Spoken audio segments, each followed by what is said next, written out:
It's kind of funny that Persona games have this fun calendar system, and yet the game doesn't have any scenes where we can celebrate character birthdays. Please, ATLUS, at least let me treat Yusuke for his birthday. Give him all the lobsters! Whenever the question, what should Persona 6 change in its gameplay, is asked, some people answer it with ditching the high school setting, which is understandable considering Persona 5 came out 8 years ago, and a lot of players are now working adults who won't find high school characters that much relatable. Male and female protagonists is another famous suggestion, and I'm all for it, since this will give players more liberty to roleplay their own gender and romance characters that they want. But there's a suggestion that I really don't agree with in terms of how Persona 6 can improve the series, and that is to remove the calendar system, which frankly I fail to understand their reasoning. Since if you want to play a Persona game that doesn't have a calendar system, then just go and play Shin Megami Tensei 5. Because at this point, this system is as important as the social links, the Velvet Room, deities as the final boss, and annoying adorable marketable mascots. Persona games would be boring without the calendar system, and here's why. But before that though, if you want Persona 6 to have a full year calendar, then like this video and join the Talk of the Vine for more Persona content.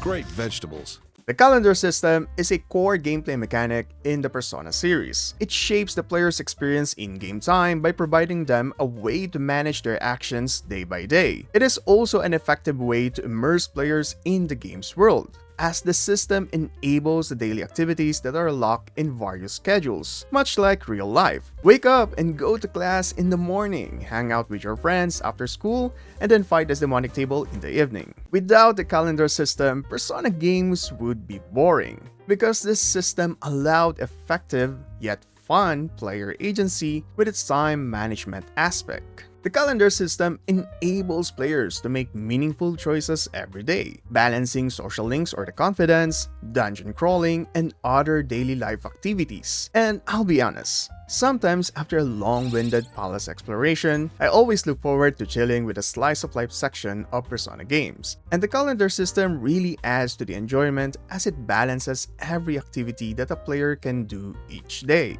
If we were allowed to do everything with no time limit, then instead of feeling excited to hang out with Ryuji or Anne, we would feel like it's a tedious activity that we need to do. Just look at other games riddled with numerous side quests and optional activities. It often feels like a chore to finish them as it plagues our maps and quest tabs. The worst of it all is that it sometimes turned them into a chore list that needs to be done before finishing the game's campaign, in response to the fear of missing out. However, time locking these activities behind the calendar system, where the player is given freedom as to when to engage with them, turns them into a more satisfying progression. It's the same feeling as anticipating a specific date where you have a planned outing with your friends. You look forward to that specific day where you can laze around, enjoy the sights, and bond. And that's exactly what the calendar system did when we spend time with our social links. Even other daily activities feel special because we have the liberty to choose as to what can be done in a given schedule, making every player's choice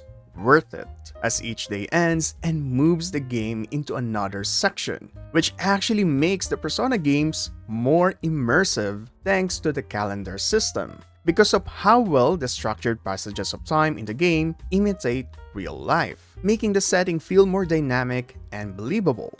We can even see NPCs follow the schedules, such as school festivals happen on specific dates, characters change outfits based on the season, and not being able to hang out with schoolmates during exam period, which is a total BS move, but it is immersive. Persona 5 even has weather conditions that affect the gameplay, such as rain increasing study effects and pollen warning affecting enemies. What more is that the calendar progression makes the story immersive, as each Persona title has their own unique way of telling how the story moves forward. The calendar system created target dates and urgency, as players must complete the story-critical objectives before set schedules. Persona 3's Moon Phase helps players to prepare before the full moon for important battles. Persona 4's Weather Forecast help players to plan their rescue operation in the TV world. Persona 5's deadline to steal the treasure assists on when to send the calling card for a stylish boss fight. And and how much they want to be annoyed as each character asks if a change of heart really did occur. We did this already, stop asking! With the calendar system, it also made the character growth feel more natural, as relationships with the social links and confidence develop over time instead of being rushed, making meaningful interaction present each time we rank up our bonds with them. Except for Sae, who Joker managed to maximize her confident rank in less than a day. Yes, Persona 5. Truly teaching us that battered high schoolers is the secret way to a beautiful lady's heart. What do you mean I can't romance Sae? Now, the calendar system also solidified Persona's thematic significance, as many Persona stories focus on personal growth, and the calendar reflects the passage of time as these characters mature. Persona 3's calendar builds towards a tragic event, reinforcing the game's themes of mortality and fate. Hence why I believe that the developers at the time chose to have a calendar system for Persona 3, to hammer on the idea that time moves forward no matter how we feel frozen due to loss. It is also why the Dark Hour is represented as time standing still, as the Seas are traumatized characters who are dealing with death and are slowly learning how to move on. Persona 4's Lifting Up the Mist is a metaphor of unveiling the truth, the end goal of the investigation team. Aside from being a time limit to save people who are trapped in the TV world, it also allowed the investigation team to confront their true selves over time. The calendar system emphasizes that self-discovery doesn't happen instantly. Then Persona 5's deadline to change the heart of their target works artistically well for the Phantom Thieves, as they treat it as a professional mission that also plays well for the symbol of rebellion. The calendar system also represented the cycle of routine and conformity with limited freedom. This highlights the Phantom Thieves' goal to break free from social norms and making their rebellious heart more impactful. The calendar system is crucial to Persona because it adds depth, realism,